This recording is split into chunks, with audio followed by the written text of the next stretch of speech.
every sense is a compartment, like a little apartment, if you like. And in that compartment is a small little room. And that's the room that we want to develop, because that's the room that is the blind room.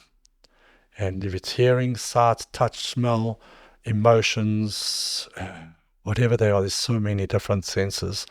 And if you are blinded, the only part of your body that has to work is the blind compartment. Those blind compartments are like little sea plants, like an enemy. And the minute you use them, they become alive.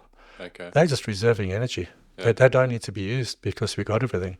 But the minute to take your sight away, they start engaging. They become alive with an immediate effect. The more you train them, the more they develop. And once you got them to full development, you get the syncing progress that everything works in one. That which you most need to find is found where you least want to look. Welcome to the Sought and Found podcast, your gateway to the world of holistic health and wellness.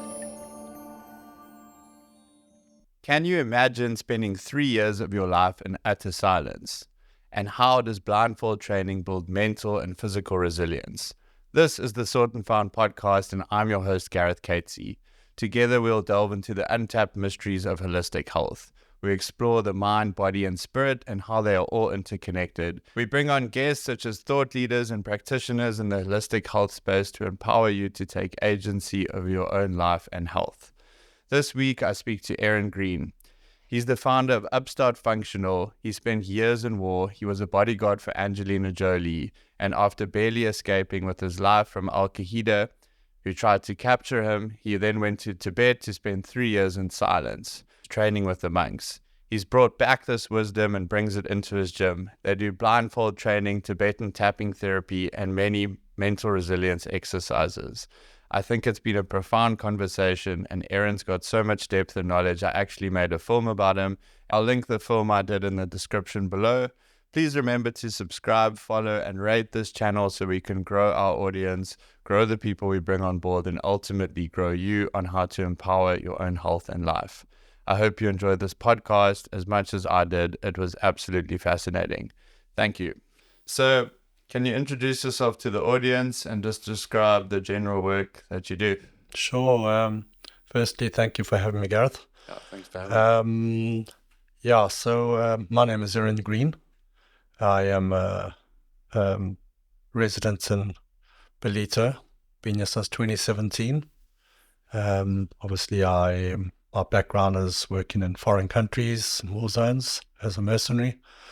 And I've decided to settle down here and started a functional training center where we focus on mental development, emotional development, physical and spiritual. So you guys take a holistic approach to training. What differs you from a normal gym to a functional gym? No, absolutely. Yeah, we are definitely not in comparison to any normal gyms. Our center focuses on body weight training, so it's functional. It's more like military style, where I put you into places where you are under extreme pressure, trauma, and teaching you how to come out of that and how to develop yourself from that, as opposed to giving up. Most places will train until they get to failure, and then they'll have a break and they go on to the next set and have failure. Whereas I'll take you through that failure, take you to a little bit beyond that. I've trained with you in the past. Yes. Only for about 2 months, but I went under the blindfold training. Mm-hmm. Maybe you can just briefly describe what blindfold training is. Yeah. So that's also part of the training is obviously sensory development, where I do take your sight away, teaching you how to utilize your senses, because as humans, we don't take that into consideration, and that is part of the mental development, taking your sight away, putting you into intense positions, holding them, or even doing a set of trainings techniques where you're about to fail, and getting you to focus on direction. So calibrating your direction. Obviously, when you're blind, you're going to walk into a wall, you're going to walk into objects and fall. And I think you experienced a bit of that. Yeah. And it's just teaching you how to, start using your senses, getting a better direction blind, which does come over time. And it's a great accomplishment if you can get that development to be in place. When I trained with you the first time, I think it was almost an evaluation. You put a blindfold on me in a gym with other people and walked away and said, "Come and touch my forehead." Correct. And I had no idea what to expect or how to find you. What are you actually doing? Is that an evaluation technique with people? So pretty much all of my clients that come in, I do a character assessment on them. My job is to see where they are spiritually, mentally, emotionally, and physically as well. So what I do is I do give you a questionnaire which you have to answer with an immediate effect, not think about it. And normally it's a number, so it's not too much pressure. Okay. Gives me an idea of what you think your abilities are, and that's obviously you as a conscious person. My job is to find out who the subconscious personality is. So when I blind you, and you tell me you are mentally like a 10 out of 10, and emotionally a 8 out of 10, and physically a 7 out of 10, my job is to see who you really are. So when I blind you, you're automatically vulnerable. You're completely out of your comfort zone. And what I do is I try and give you about 30 meters distance from myself. What I do is I get you to turn around twice with a clap. And when you turn, what you think might be a 360 turn might not be a 360 turn. It might be a 320, which gives me a lot of information on your dominant side of the brain. Is it right or is it left? So that gives me a lot of information automatically just from the turn on a clap. Yeah. 2 turns, one's a 360, one's a 180. The third clap is then to try and find me. You have to touch my forehead. And then the body language speaks for itself. So some people, believe it or not, go on their hands and knees. Yes. Some people just sit on their hands and knees and they don't move and they just start crying because they're out of their comfort zone. They don't like it. They don't know what to do. It gives me a lot of information. Some people put both their hands up. Some will put one hand up and try to walk forward. Some people walk forward sideways. And a lot of people will say, I know you're here, and they start looking for affirmation. I think you're here. Come on, am I close to you? That gives me a lot of information about people. Some people looking for affirmation. Some are too confident, or some are too much ego. And obviously they keep quiet and they stumble and fall and they crash and burn. Some are really fast, some are slow. All the body languages give me a lot of information. And that helps me identify the character. And obviously I share that with them. And then I can then set up a program to work for that particular person. Okay. Because everyone's so different. So what kind of clientele do you have? Is it people from all walks of life? Do you get some bigger traditional gym guys that just absolutely buckle under the program, and some people that just surprise you? Yeah, it's generally people that have not been through trauma, but have definitely been through some stuff in their lives, and they're just desperately trying to find who they really are. And obviously they get sent to me, and my job is to help them find who they really are. But the subconscious person, So there's two personalities. Obviously we're living to society. We're trying to keep up with the Joneses. We're trying to be a person to fit in. Yeah. And in time, we kind of suppress the subconscious personality. My job is to find that person. A lot of people are just intrigued to see who they really are. And then once they start, they enjoy that journey, taking them out of their comfort zone, taking them to places that they never thought they could be. Yeah. Maybe you can walk us through some of the intense training I've witnessed. Ryle, where he's holding a position and you don't know when it's going to end. Yes, yeah. So what I do is I've got quite a few bowls, Tibetan bowls, and my first story to the person is, or my first suggestion is, you've got a bowl of water. You do not spill that water. Once you're blinded, you can't talk. There's no talking whatsoever. So it's really you and yourself. Do not spill the water, whatever you do. Now start with one bowl, 2 hands. You've got to hold it in front of you. and I give you a task. So maybe walk 20 meters, climb up a tire. The tire is very soft, so it makes you lose your balance a bit. You lose a bit of water. When you lose, the more water you drop, the more traumatized you become because you feel like you're really failing. So it's a bit of a mental game. Holding at water, do not drop the water. You're blind, you can't see, you lose your balance, you're vulnerable. You're holding this bowl and you're desperately trying to not spill water. You got to walk around, come back to me, and you got to hold that position with the bowl of water in front of you. I'll make you hold it for maybe 3 minutes, 5 minutes, and then I'll get you to start doing exercises with that bowl of water in your hand. That's the start. And obviously, after a while, you're so focused on holding the water without dropping a strip that your shoulders are literally, your arms are literally about to fall off your body. And you're forgetting about that trauma that your shoulders, because you're so focused in the water. But then I take it to the next stage, maybe 2 bowls, one each hand. Then it's a plank across the forearms. Then it even goes onto the head, where you got to start walking. So eventually you get to a stage, and some people have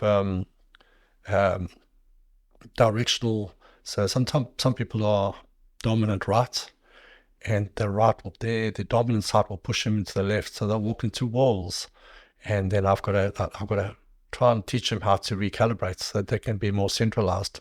Some people are dominant left side of the brain, and that pushes into right intense, and they fall and they trip and they drop the water. Yeah. So it's a hell of a journey. Yeah.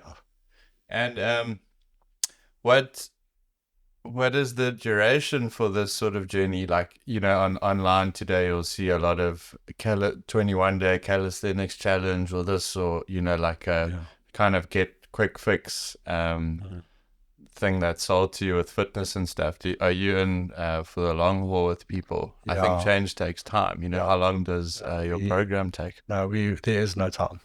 Yeah, it's a journey.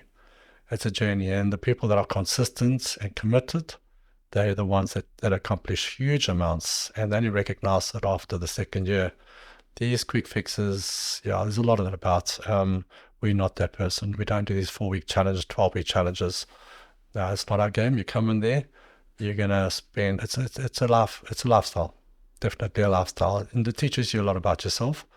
You walk out there, and you've accomplished something real. Yeah.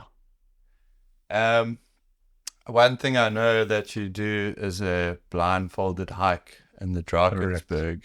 I believe it's maybe once a year. Maybe we can just discuss what happens there. Yeah, so those are people that just come in just to have the experience of the blindfolded hike. It's generally at the Berg. So your journey, it's more about the 24 hours of silence as well. Once again, when you're blinded, you can't talk. So whatever your frustrations are, whatever you're experiencing, deal with it. Deal with it. You can't speak about it. You can't ask a friend in front of you to help you. You got to work it out yourself. So the journey it's normally about I think it's around about a 7-kilometer hike into the mountains. It's a night in the cave, and then the next morning it's a hike back, generally stopping at a spring bath, ice bath, whoever wants to do it, and then finish off the walk. I would say it's probably about 75% of the hike is blinded. Okay. So it teaches you how to follow a bell that's giving you a little bit of a cling every now and again, which is what I carry. I lead. And you got to use your initiative. You have to use your senses, because there's going to be times when I'm climbing up a hill, you hear the bell. So you got to start trying to understand that there's elevation in the sound. And there's something about to come where you have to climb up, or maybe drop down, or go to the left, to the right. Generally, there is a path. So it's up to the people to follow the path. What I do is normally about 15 people, sometimes more.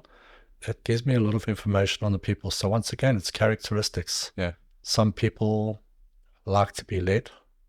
You can see when they're being led, they're in their comfort zone. As soon as I put them in the front and they're leading, they fail. They just completely fail. They go off the track, and you can see their body language changes. And some people, so it depends on the personality. It gives me a lot of information on each person, which I then will sit down and go through with everybody afterwards about where their weaknesses are. It's not a failure. It's just a characteristic, not even a weakness. It's just who you are as a character. Yeah. So it's 24 hours of silence, no talking whatsoever, and blinded. What is the... Why in silence? Yeah, that's an important question. It's probably one of the best questions you could ask, because we're too quick to ask a question. We're too quick to share our thoughts. We're too quick to express or have to have a say about something. And it just teaches you to actually zip it up and fix it up inside your head. Yeah, so it's easy to ask a question. If I have a problem, I have to ask you if I'm feeling sore. I got a sore neck or sore arm. I'm not feeling good. And I'm like, Gareth, can you help me? This is what I'm feeling. Instead of just taking it into your own head, fix it up yourself. We got a strong mind, use it. So that silence teaches you how to definitely overcome a lot through dealing it with yourself, and not having people to always be by your side to, talk you through it and help you through it.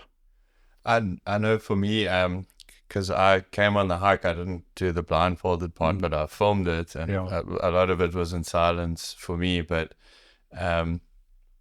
I've only done one short silent retreat before, but the thing that's quite interesting is you really start to observe the kind of looping thoughts that I guess a lot of people have a sort of compulsive looping thoughts. And it was quite an interesting journey for a short amount of time. You get a lot of time to reminisce, might not be the right word, but you get a lot of time to engage and work things out. 100% sure. And do people that go on these hikes, are they range from like a novice person in your training, or is it usually someone advanced, or do some people just go, let me give it a whirl? It's all walks of life, which I love, because you got people that are going to be extremely afraid, and they've never done it, and they feel like they're going to let everybody down. And I think it's so awesome, because they come in and then they start testing people that are confident. So you got the guys that are amped, they're confident, and they're leading. You got the guy behind them or the girl behind them who's just totally failing, and but really wants to accomplish this. And she's putting the guy in the front who's confident, and you start seeing this guy's character change. See how he starts failing and how he starts crumbling because he's having to carry someone or pull someone. This person's agitating him, and he's trying to go harder. The more hard he goes, the more this person fails and falls. I think you might have experienced that on the journey, or if you're too busy filming. But it brings out the true character of the persons. I mean, you can see stuff that comes out there. And the people that have never led and they've got no confidence, all of a sudden they have to lead a chain of 15, 20 people. And you can see they're so nervous in the beginning. But after a while, they start conquering. And when people are failing behind them, you can see they stop and they take patience and they become amazing leaders. So they learn a lot about themselves. It's quite an emotional journey for a lot of people. Yeah. I've heard, like a lot of people sort of cried and broke down at the end.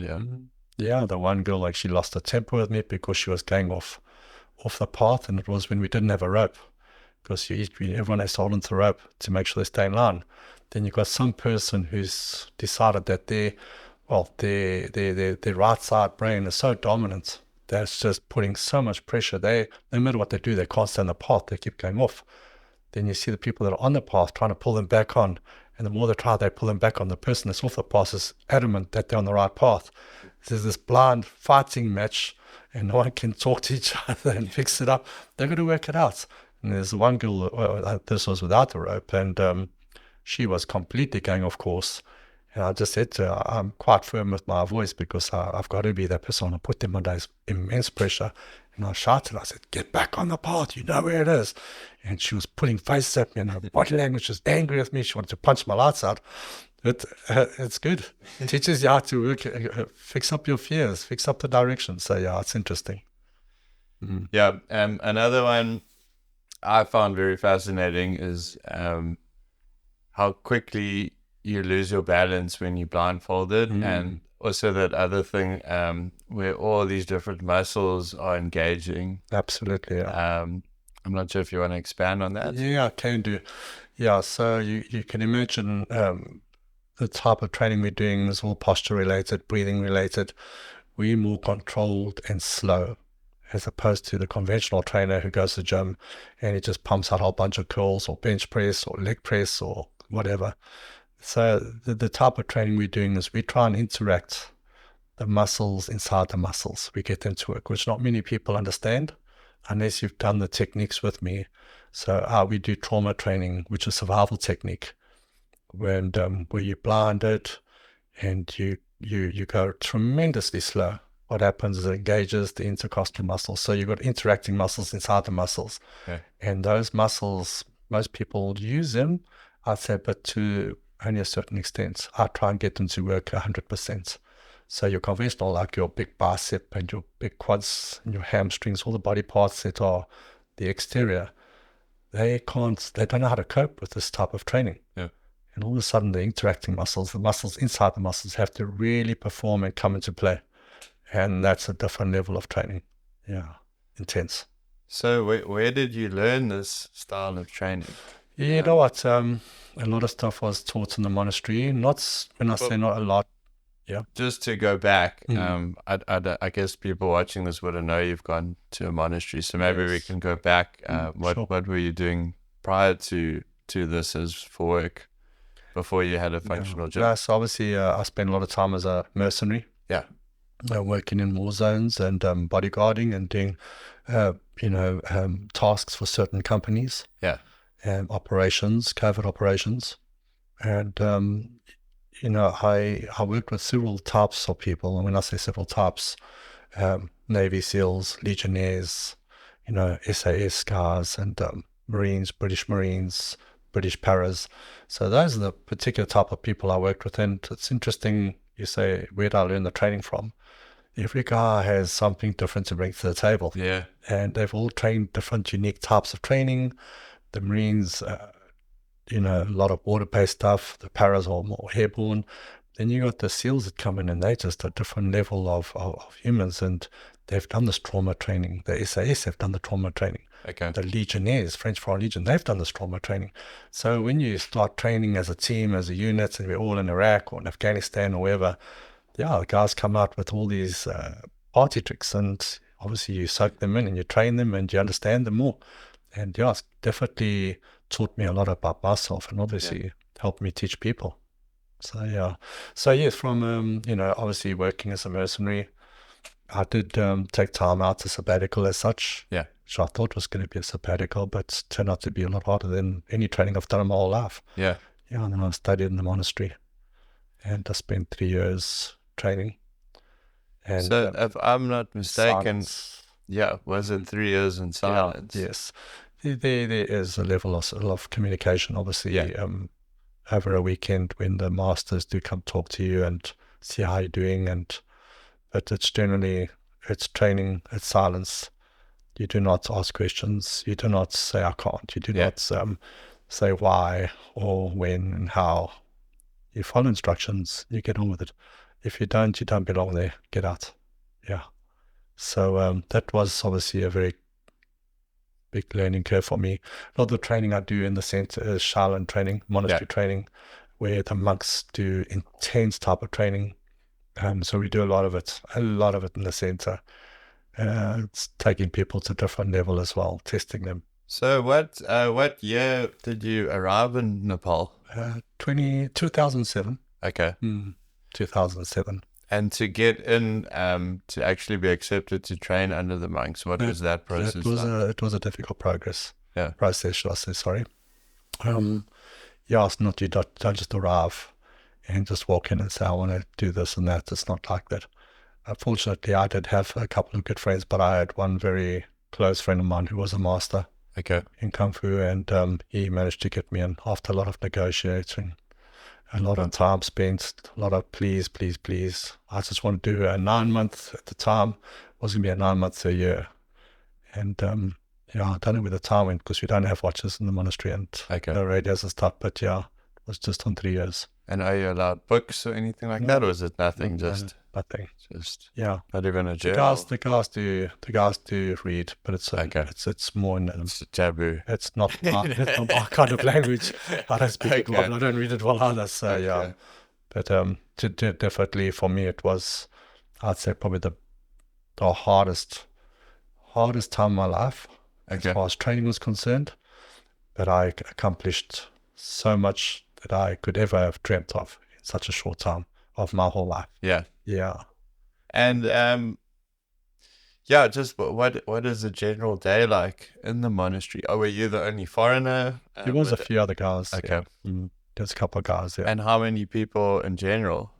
I think it was about 60 people. Okay. Bukram was our temple. It was about 60 people. Age range? Up to 5 years old. Okay. Yeah, I think some kids were even younger. 5 put into monastery. Yeah. Yep. No choice. You just get in there and get on with it. So your day it could change. It could differ from so many things. I mean, this would be a long book to write, but you grow all your own vegetation. Yeah. There's cleaning. There's garden duties. There's training duties. There's so many different types of duties. Night duty where you stand in guard as well. But your typical day of training would start off with meditation, and then you got the grand master of monks, like the senior monks, where these guys have been there for years, and I'd say probably good in their 60s, and they lead the day by meditation, but it's a lot of chanting as well. Okay. And yeah, it's a powerful start to the day. Yes. It's incredible. From there, you will start your day with training, stick training, and then we go on So to what is stick training? stick training. It's kung fu. Could be a form of kung fu. It could be just a part of posture development. Okay. You got all types of stuff where you're hanging into, you're hanging into bars. Okay. A lot of stuff that I've never done in my life that kids are doing at 7 years old, and they just do it at complete ease, So sand fighting, where you develop where you do a whole bunch of conditioning. Okay. Yeah, with the elbows, with the knees, with the shins, being hit in particular parts and the vulnerable parts of your body with bamboos, 2x4s. So there's a lot of conditioning. It's just conditioning. It's conditioned training, yeah. And this goes on day in and day out. But there are a lot of duties as such, yeah. So are there like Sundays, or is it just Mondays? Every day is Every day. just a day. Okay. Doesn't have a time. It has the lights, full of lights, and so it's not like Monday. No, I've got every day is sticks not at 8. Not at all. No, there's no such thing. Yeah, and there's not a time in the day that you're bored, and it's not like in a camp where they're gonna break you down. Yeah, it's a generally good soulful type of training. Very calm people, which does make it a lot better, because like in the army, you got these military soldiers, and you got these ranking guys who just break you down, intimidate you, and brainwash you, and they just really hit you hard. This is just done in a complete calm approach. Yeah, so much more development. Oh. Back to the Tibetan chants. I know also, if you go to most gyms, you're hearing Taylor Swift or something, but if you come to yours, you hear the Tibetan chants, 100%, yeah. Powerful, Yeah, I'm about to do a meditation class with a lady now. Okay. This afternoon, and in that center, it's all just chanting, Shaolin music, very deep, soulful, energizing stuff. Yes, yeah, you're right. So you can come into my place, and that's generally the vibe. So what is the, I don't know, I guess your inner experience like being in war zones versus then living in a monastery? What was it like to come back to a Western reality, Yeah, coming out of the monastery, I still went and studied some therapy. For some reason, I felt I'd like to learn therapy. So I did the Tibetan therapy training. Once again, no books, not much talking, more physical interaction, showing you exactly where the points are, what to do, how to do tapping, Tibetan tapping. So I studied that for just on 9 months. So what is Tibetan tapping? It's you got tapping sticks, and you tap into the body, pressure points, the nerve endings. They're just touching the feet. Yeah. So if I work on your feet, which is not reflexology, very similar, but not at all. And then touching your feet, your body reacts to my touch. I mark those reaction spots. Yeah. And then I can either use a Tibetan poker stick or tapping branch, and just tap into those places and generally release the pressure or trauma that you're dealing with. So it's become quite successful, and I practice that in the center every week. Yeah. I've got quite a few clients that love it. I did it once with you, and it's still something I tell people about, because I couldn't believe that you basically felt my feet. And then from there, it was just an straight in accurate places, pressure point every time without bang on the right places. Yeah, it's interesting. Not even a slight it's phenomenal technique, and it works. And it's a traditional technique which no one can do, but it's definitely awesome. I've got a lot of people fixed up through that. So what do you think causes those pressure points, and what do you think is being released through the tapping? It depends on the person's stress, what they're dealing with. I've got so many different types of people that come to me for therapy. I've got a class and a therapy session this afternoon with a guy who says his whole hip is out of line. So your therapy is not just the tapping; it's also kind of almost similar to chiro, work. Yeah, but definitely not the same. Yeah. So we're doing a little bit of chiro manipulating, maybe a little bit of physio, and then the tapping. So I've got people that come with scoliosis, and I'll get the spine completely realigned again. So there's a lot of stuff we can do with it, and it's, like I said, it's old, holistic, traditional style of training, of therapy. Yeah. It works really well. Yeah. So would you say you've got quite a holistic approach in your gym? I think a lot of people might not realize how connected the mental and psychological and your spiritual thing is to your physical body. It's all connected there. Yeah. Everything we do is about holistic.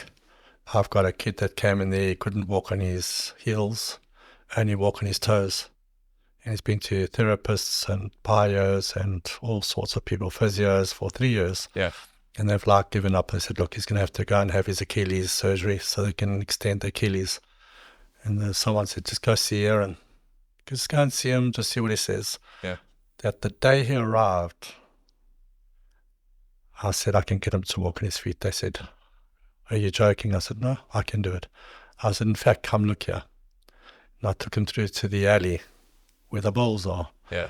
And I put a water in the bowl. And I said to the kid, hold this bowl. Do not spill any water.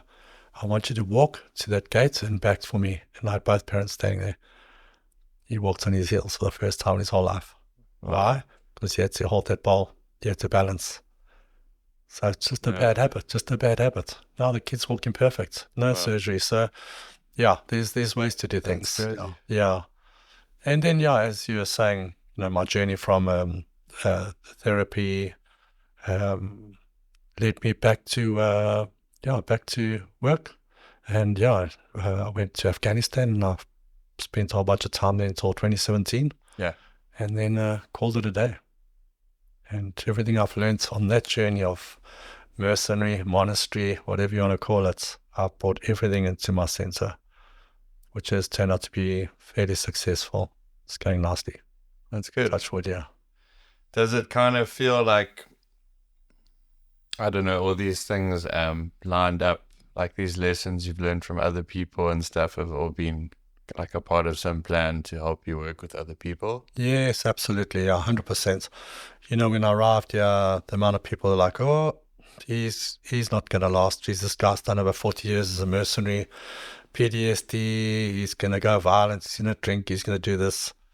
Not realizing that I already had this beautiful approach of life, and I've been given some good chances, and which has given me a chance to teach people. But obviously, I always say that whoever I'm teaching, I'm always learning from as well. No matter what happens, I'm always learning from people as well. So whatever I'm getting out there, I'm getting something back. And the journey's been good so far.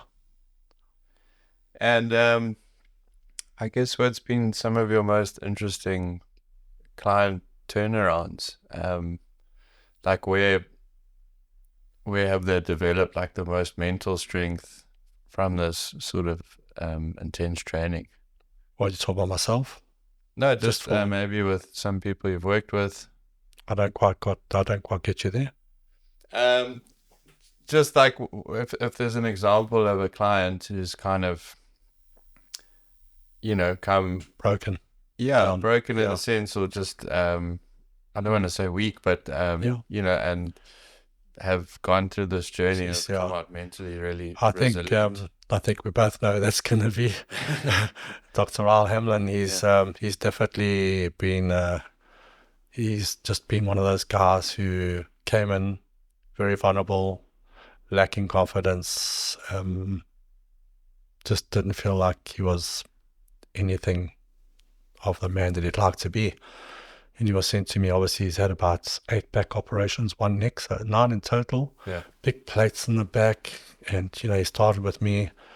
And it started off with the silent training, the sensory development training program, blinded. And I put him through his paces gently, just to see his power to stay and his will to survive it. And, I could see potential in him. And, you know, we always refer to the journey of life with my clients. I always tell my clients we can have a relationship. It's not a short-term one, it's a long-term. We don't do short-terms. And I will be holding your hand for a long time. Don't let it go. You let it go, you're letting yourself go. I make it very clear. And Raul's been that committed, consistent guy. Yeah. Guy's pushing, doing stuff he never ever dreamt he could do. He's on the Trojan development program now. Oh my word, guy's a machine.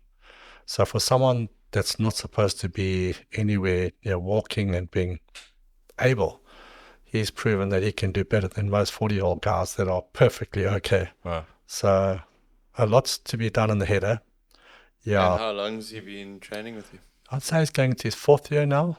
And there's still a long way to go. There's still a long way to go. He's only starting his journey. Yeah, and he understands. Buff. Yeah, he's buff. He's looking good, eh? Yeah, no, he's looking strong. He's got some postures there. Good body on him. His chest is out. He's got some good arms. His one arm, he couldn't even lift like a half a kilogram. And now both his arms the same strength. So a lot of mental development. A lot of blind training where I would make him do a push-up position. And I tell him I'm putting a 10 kilogram on his back and he must hold it for a minute. And then I put a 20 kg on his back. And he'd be like, oh my God, that's really it. I said, Raul, no, you weird, my friend. This is a 10 kg. You can do it. And in a minute, he's like, how are you feeling? He's be like, no, I'm going to break any minute. I said, come on, another 30 seconds. Come on, 30. Come on, another 30. Next thing he's done 5 minutes. And I'll take it off and I'll say, look what you just did. Oh my God, I can't believe I've done that. How did I do that? So you got to call the bluff a bit as well to trick the brain. But he's done very well, yeah. Very good example. I've got a lot of them as well. Do you feel a strong body creates a strong mind? Do you think? Other way around. Strong mind makes... Absolutely, yes. Yeah, definitely. Yeah. No, definitely. Absolutely. Strong mind. I would rather see a mentally strong person, emotionally and spiritually, even psychologically strong person come in. The exterior we can fix up. We can get that strong anytime. Yeah. Yeah, so definitely work on the inside and work your way out. Yeah, because, I mean, how many guys you see, how many young kids, these 20, 30-year-old, 35, buff as hell, Greek guys. I mean, these guys have got bodies like I've never looked like it in my whole life, and I train flipping hard. And, so they look good on the outside, but what are they like on the inside? Yeah. Yeah, emotional wrecks. So, yeah, I think the mind is an important part of the training. Do you think that that's a growing problem today, is that people aren't taught how to be mentally resilient? Yeah. Once again, you mentioned it earlier about the quick fix. Yeah. People are quick to go and get some steroids and inject themselves at 17, 20 years old and look amazing. And as opposed to just going in there and grinding, work hard. You're going to get it. And once you've got it, it stays for life. Yeah. These guys, short-lived. It's a short time. You're not going to do it for life. Definitely not. You're not going to get to my age and still look like that. That's the difference. It's a quick fix. Everything's a quick fix these days, yeah. I think it's also, that short-term game and it's sacrificing the long term. Like, I mean, I guess that's also the difference with functional stuff. You considering your flexibility, absolutely, mobility, and strength, as opposed to how absolutely, yeah. you look as rigidly as that. But those guys can't even turn. 100%, yeah. So yeah, Yep. we do a lot of stretch training, challenge stretching, ice bath training. We do the breathing training. We're doing everything in the center. Yeah. And yeah, you're right. We're stretching and being mobile, being agile, and being able to maneuver. And still, like I said, at my age, I wouldn't change my training for the world. Yeah. I stick to what it's doing, and I'm feeling great for it. Yeah. Yeah. Let's talk about the breath and training. Hmm. How important is breathing, and where do most people go wrong, possibly in a conventional gym? I've seen it a lot. Absolutely. So if you go to the normal gyms, you'll see the kids, the guys, they're trying to push the biggest weight possible because obviously that's what you do in a gym. Whereas we would rather push as little weight as possible. And let's say I'm going to ask you to do a push-up in 1 minute, 2 minutes. 1 minute you go down and 1 minute you go up. And breathe slowly. Just breathe your way down slowly. Show me how many people can do that. And yet these guys are pushing all these big weights, pumping, no breathing. So yeah, I'm a great believer that your breathing is your training. If you're not breathing, you're not training. You need oxygen in your system to grow. You need oxygen in your system to repair as well. So if you've got an injury, your oxygen in your blood, getting into your blood system with the circulating of the blood, wherever body parts you're working, does increase growth and repair. So your oxygen is number one. Definitely no breathing, no training. So yeah, these guys popping blood vessels in their eyes and veins and arteries because they're trying to push the weights. We just go a little bit slower, a bit softer. Nice weights or just body weights. Once again, these guys doing 20 pull-ups, quick. Come and do 1 pull-up, just 1 minute up, 1 minute down. You guys can't do it. So yeah, there's different techniques to train. Yeah. I know if I'm trying to train and I do it properly, then I try to do it your way with the slow breathing. Yeah. And then if I'm lazy, I do it as quick as I can. Yeah, it's like a bicycle. You're right. The faster you go, the easier it is. Yeah. The slower you go, a little bit harder it is. Yeah.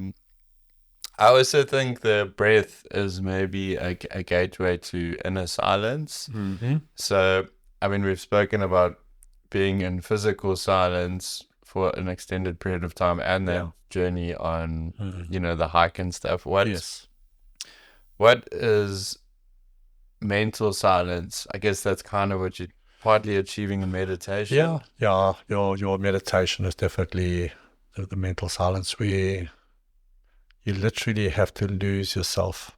You have to almost, what's the word? Be apart. You must break away from everything. Yeah. Your surroundings. It's really all about you. You must be in a place where it's tranquil, where you can just focus on you and start learning how to breathe. It's a mental breathing where you are mentally charging your batteries. You are also claiming, rewarding yourself. So your breathing has a lot of power. So when I meditate, I try and do my breathing techniques. There's quite a few. Yeah. My favorite is definitely in the nose, out the mouth. A lot of people do it from the mouth, out the nose. It's all different techniques, but definitely slowing right down.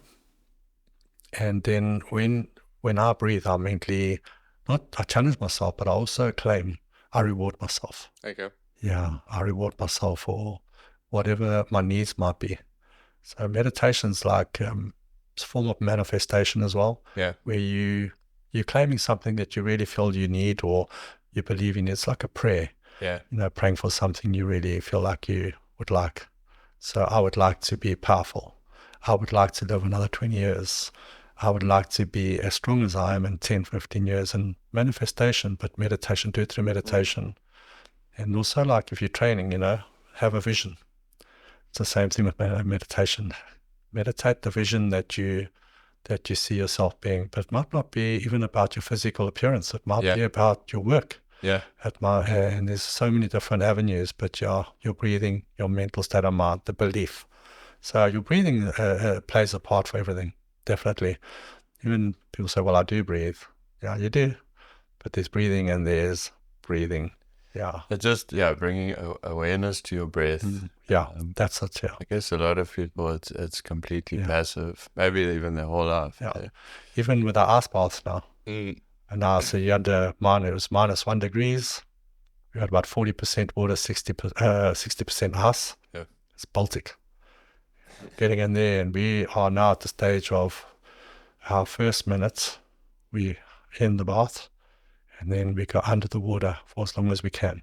Oh, yeah. Yeah, the record holder is 46 seconds, and it's not me, sadly. Yeah, I think I'm at 34. But then the second time we're going, which is 2 minutes, the first minute it's like normal breathing, and then the second minute to see how little breaths you can take in 1 minute. Okay. So it's in, out, that's 1. In, out, that's 2. I'm holding, I reckon that I've got 1.5 breaths in a minute. Oh, wow. Yeah, no holding though. It's got to be consistently moving. So, we've got a couple of guys in the 2. So once again, it's teaching you how to control that breathing, how to really slow it down, putting yourself under intense. Your lungs are not happy. Eh? Yeah. You're in that water and you're like, oh, yeah. Anyway, yes, so breathing is important. Great believer in it. All my clients know, if you don't breathe, you've wasted a lot of money on me. Have you ever tried holotropic breath work? No. Should try one day. Oh. It's almost like it kind of goes against your theory, because it's almost like hyperventilating. Oh, for yes, like yes, an yes, hour okay, yes. or Oh, no, I can't. and Yeah. a half. Like 5 minutes, I'm dizzy. And like Yes. it's quite interesting, because people I've had it myself, only on the first time, but people have this massive trauma release. I've done it with like 6 guys. Everyone was crying. Yeah, at least it's 6 intense. times in the room. Yeah. And you say you go for just under an hour, 1 hour. Just over an hour. And it's constant. And there was you have a break. soundtrack and a practitioner. Okay. But it was amazing. It's crazy what you your manage breath to- could do. Yeah. You know, Oh, wow. That's Yeah. interesting. you can obviously have a break when you need, because it's almost like your body starts to. You convulse. just have to. Yes. Yeah. Yeah. Okay. But, I must check it out because I would love to try that. Yeah. Yeah. I don't know where they do it here, but No. Cape Okay. Town. Yeah. So what is next for you? Sure. Just keep going as I am. Yeah. Don't change the winning recipe. It's there going well. It's my life is very complete, simple. There's no complications, I'm living in a beautiful place of the world. Not the country, the world. Yeah. Definitely we are blessed in Belito. I'm blessed with amazing clients and blessed with a busy center, tremendously busy. I think if anything I'd like to pick up on and focus on next year is maybe just try and get the MMA side up a bit more. Okay. It's very inconsistent. It's almost like we in the self-defense training, and it's almost like people feel that that's never going to happen to them. So I don't know, I always want to pick up, that's my passion, it's my forte. I love teaching it, but so you, I mean, yeah. So how long have you been doing the self-defense training? well, since I've been here, when I arrived in Belito, actually, that's what I was going to do. Okay. Self-defense only. I really thought there's a big market for it, and I arrived out, didn't know anybody, and I got about 4 guys. Then the one guy came limping in, and I said, what's wrong? Actually, a guy called Brett Moran, runner. He says, no, man, I slipped and I hurt my leg. I said, can I have a look? And he's laughing. He says, what do you know? You're just a self-defense trainer. And I'm thinking, no, I can do some therapy. Didn't want to say too much. I was like, I lay on the floor and I clunk, clunk, clunk. Pulled him, yanked him, did a bit of a rub here, rub there, and works in the piriformis. He was screaming and he got up. He said, yeah, it's still a bit sore. I said, no, it's not going to be fixed straight away. And see how you feel tomorrow. He sent me a message and I'm completely 100. I said, there you go. He said, shit, why don't you do more therapy? I said, yeah, well, if you know anybody. He says, my wife, she can't sleep at night. So send it to me. Fix the wife up. Oh, wow. Next thing I had people come for therapy. I thought, sure, maybe I don't just do self-defense. Maybe I can do some therapy too. Then the one guy was saying, why don't you train as well? And I said, I can. That's how it started. It actually started self-defense. Wow. Yeah, it's grown from there. But yeah, it's been a good journey, and from every avenue, if I could pick up a bit more, it would be the self-defense and the MMA side. Everything else is running smoothly. That's good. But I'm good. Yeah, I can't say there's a purpose or a goal that I'm trying to accomplish. I believe I'm sailing On the nice and path. smoothly. I just want to keep it that way. I think it's a hell of an achievement, because not only is it a successful center and gym, but during COVID, I feel so many of the private gyms went under and Yeah. were bought by the big Yeah.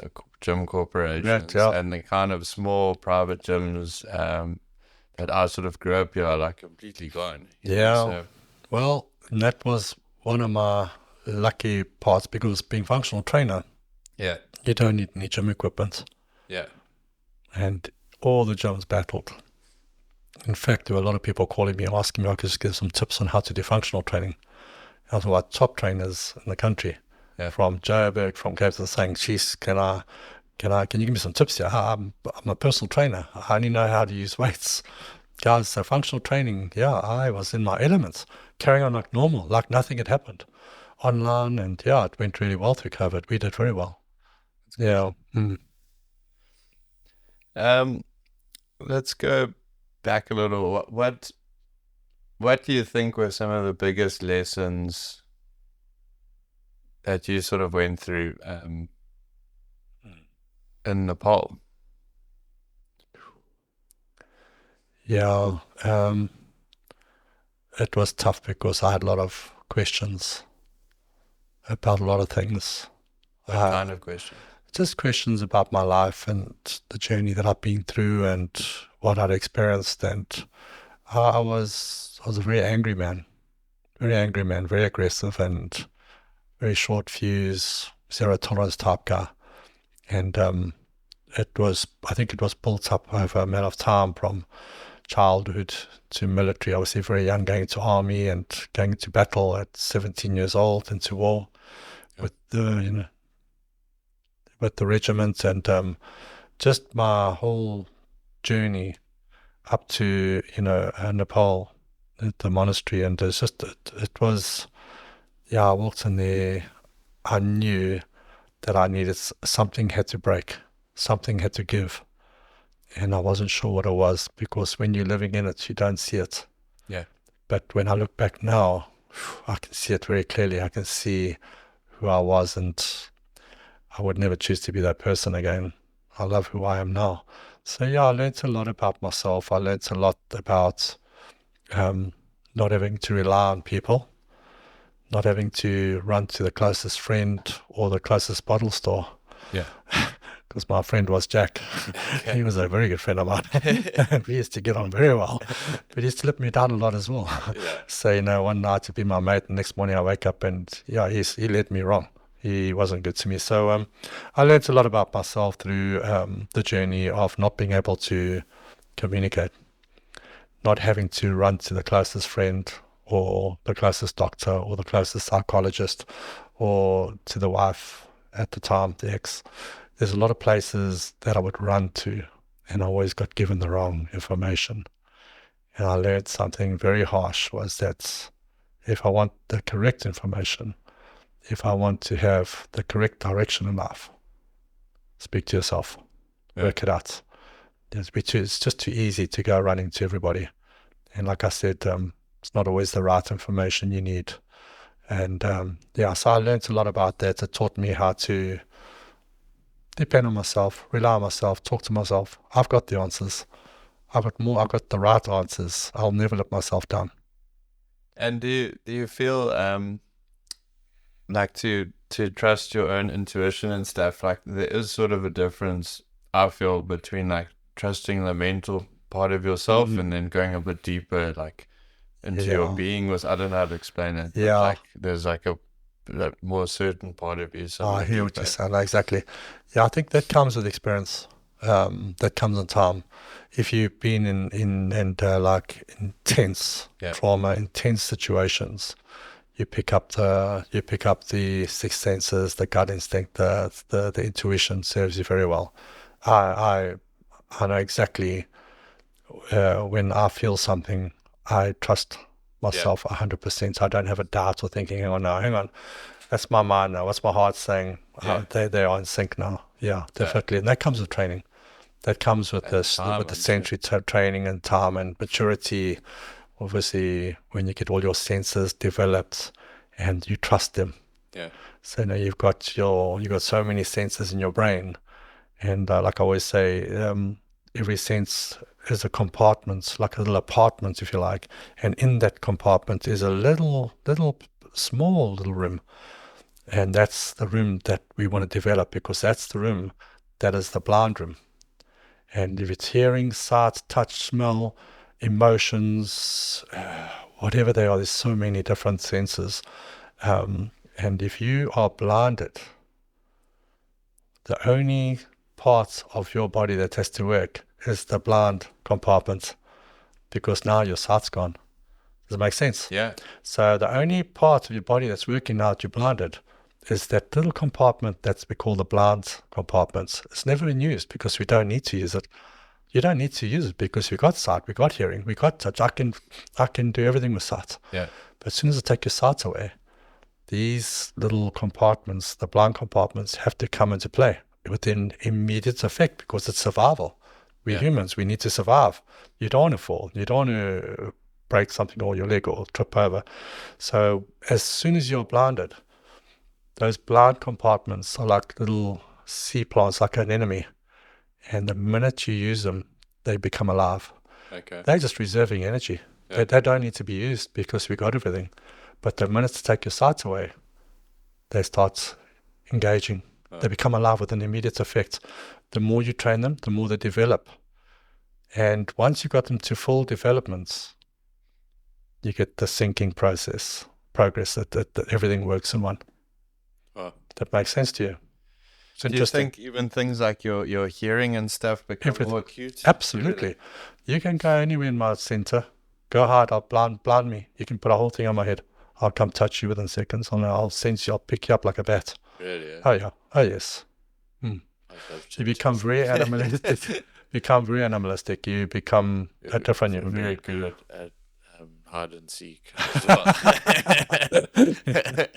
Yeah. No, but I'll sniff you out. But yeah, that it's one you're not even like, I guess, taught of, or it doesn't seem like common knowledge to me of that my senses aren't developed because I haven't deprived them enough. Or something like that, you know? For me, it's an interesting journey. I love training. I love training blind. I love testing myself, and I can feel it. If I haven't done sensory development or training for a few weeks or months, I'm like, sure, I must go do a session. I can feel how I've actually declined. I'm like, ooh, yeah, it's like, like you don't train, for a few weeks, and you go back, you're like, oh, shit, I'm feeling it. Your mind, your mental state of mind feels it too. It's very interesting, and you pick it up like it's there. Do you feel, I guess, certain foods, or I mean, obviously alcohol would take you out of that alignment and sensory perception? 100%. Yeah. But, great believer in the 80-20. Yeah. Work hard, train hard, clean, live clean life. And we can have a glass of wine or have a few, a couple of beers with a meal. I'm okay with that. But you're 100%. Yes. The 80-20 rule is a bit more sustainable. Yeah, especially, 100%, yeah. What, I'm curious, what was the kind of diet plan like at the monastery? Was it? Simple. Vegetables and water. Vegetables and water.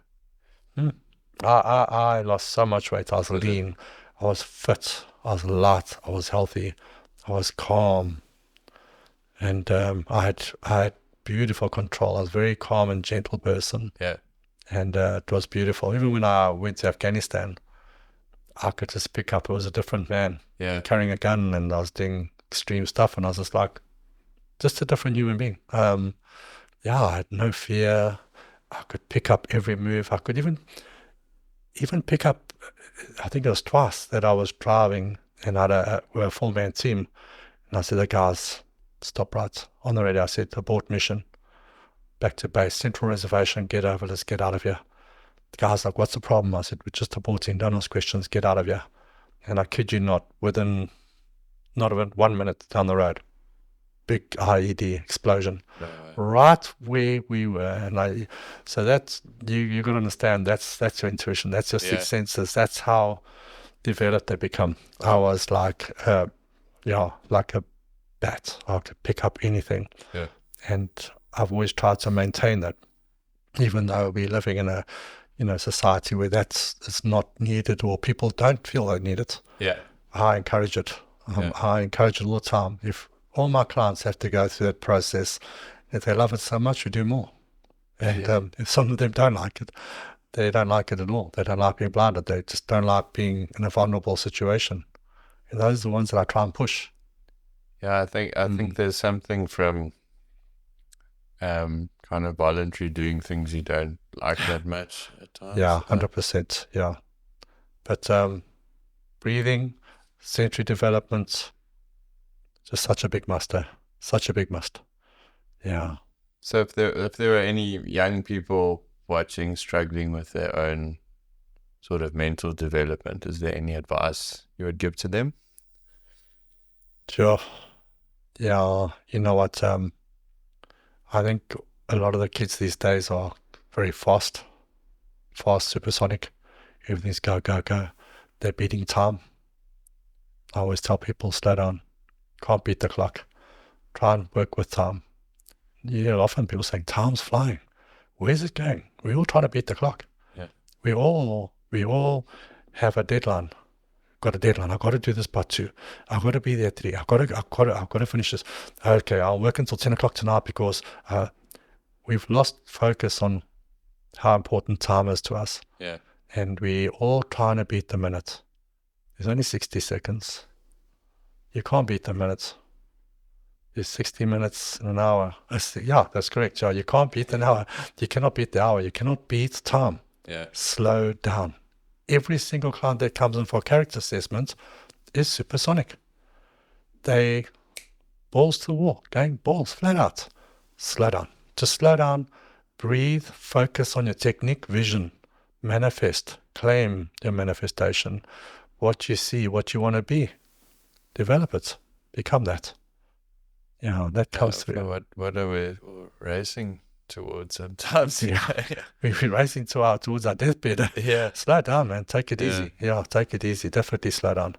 Because it's the weird one with time is it's quite, it's run on like your perception. Yeah. Like if you want to have a slow minute, go do a plank.